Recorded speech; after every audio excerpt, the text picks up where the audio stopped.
overall, we kind of know now what you're going to miss the most and everything about Overcast. But is there one So specific much. moment that is like very memorable or like a funny story you'd like to tell about Overcast, your experience here? I mean, so much stuff, man. As I said, like being one of the first time to a guy calling me out feels bad, man.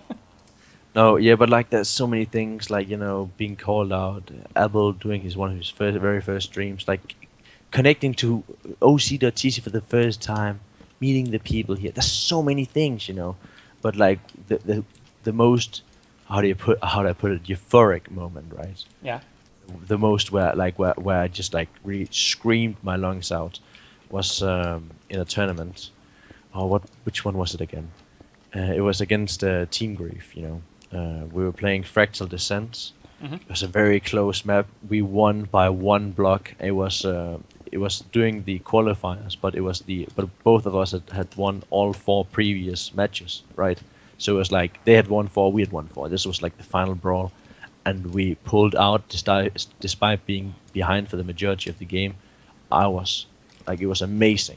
I can find a video for you where I'm actually screaming after this. Yeah, sure.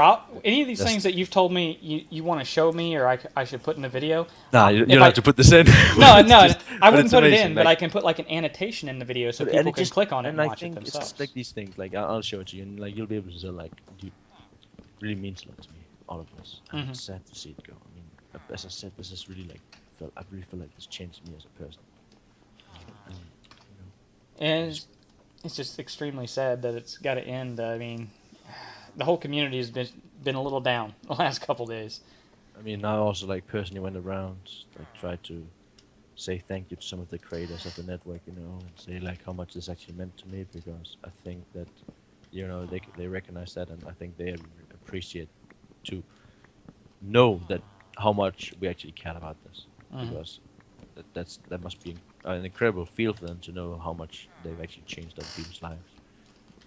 Like, I mean, you're probably like people out there. If you're still listening to this point, like you're probably just gonna clip this out, maybe I don't even know. But the thing is, like, it sounds so weird that a video game can do so much, but like it's really not the video game itself. It's the people behind that change. Yeah.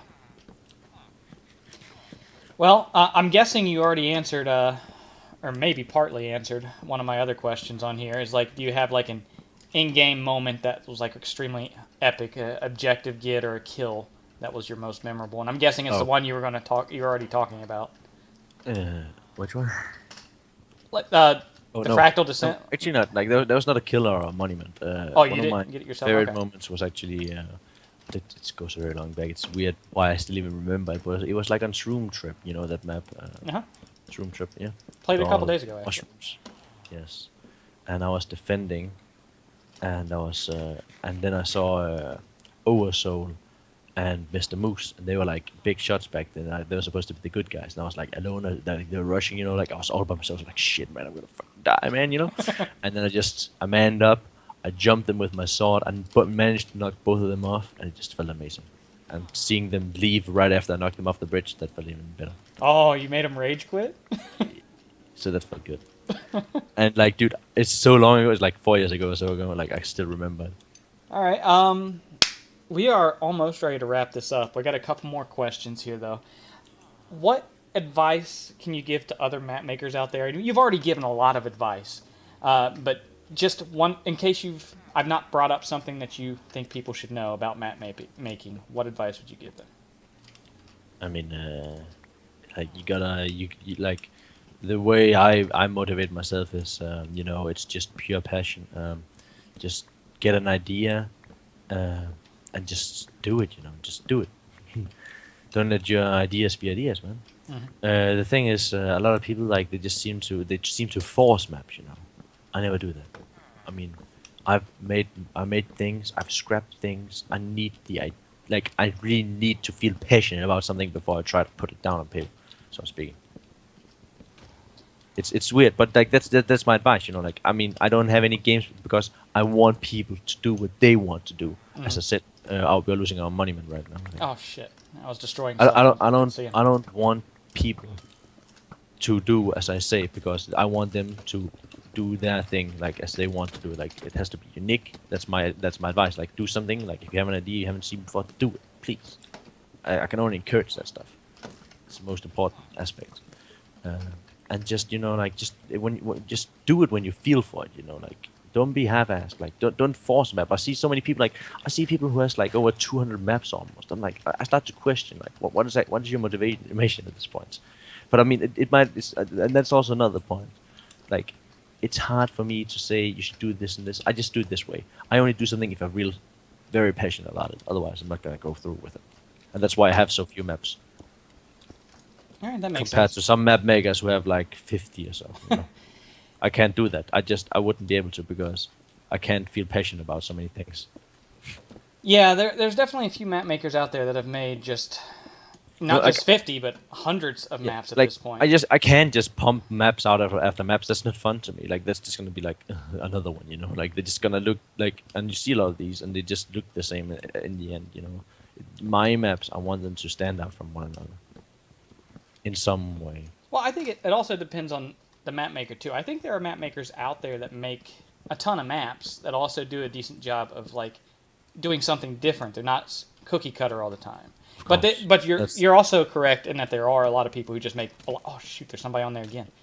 Yeah, of course. Like when people do their own thing, like I mean, I strongly like. I'm not gonna like flame people who do like what they like to do. Like they're obviously welcome to it. Mm-hmm. But like when people, like I'm not gonna go into detail about it. It's just people just do what you want, man. Like that's my advice.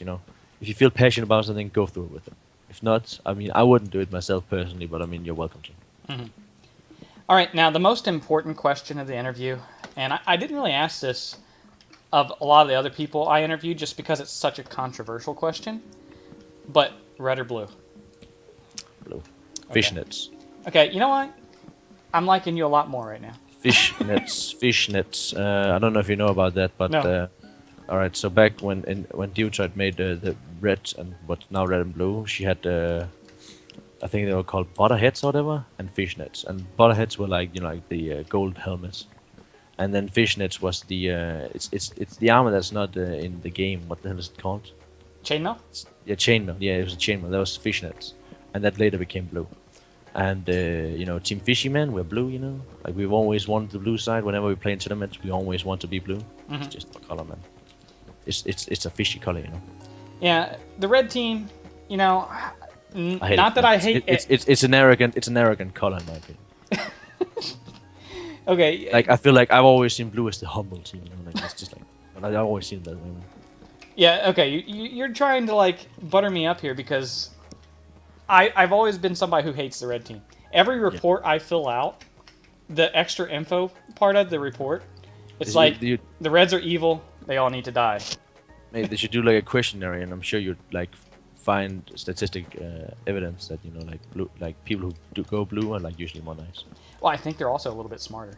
Exactly. I mean, and more beautiful. The last question is there anything that you want to bring up that I neglected to bring up? Because I want you to be able to talk about anything you want in this interview. So anything that I didn't talk about that you want to talk about, now's your chance.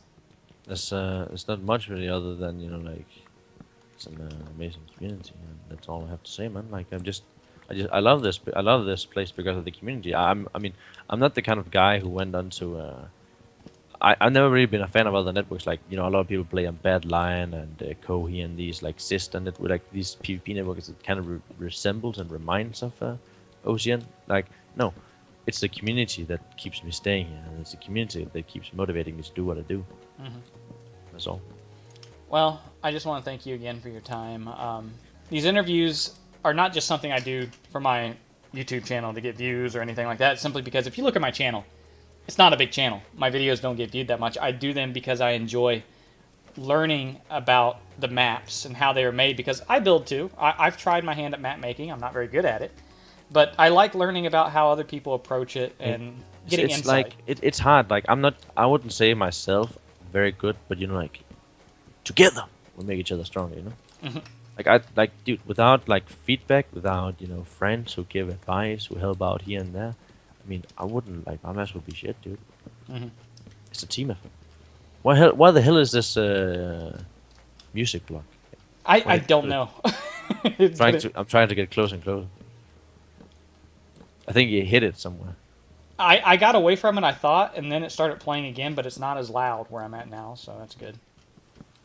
But that's it for today's video, guys. I'm going to leave a link to a couple of things maybe he talked about in the video. In the description, there will also be annotations in the video. I'm going to leave a link to his channel and stuff as well. So tell him how much you appreciated him, not just by commenting in my video, but go to his channel, watch some of his stuff. Tell him you appreciated him, doing this interview so you can learn a bit more about the maps that you've enjoyed playing over the years. And again, thanks for being here, and goodbye, everyone. If you didn't get enough Spintown for today, you can click on either of these thumbnails to watch another interview, or you can click on the link in the description to check out the entire playlist of mapmaker interviews I've done so far. Next week I'll be joined by iLifting, where we're going to talk about his maps Shave and Shave Santa. Expect a new interview every week for a while, and until next time, spin out.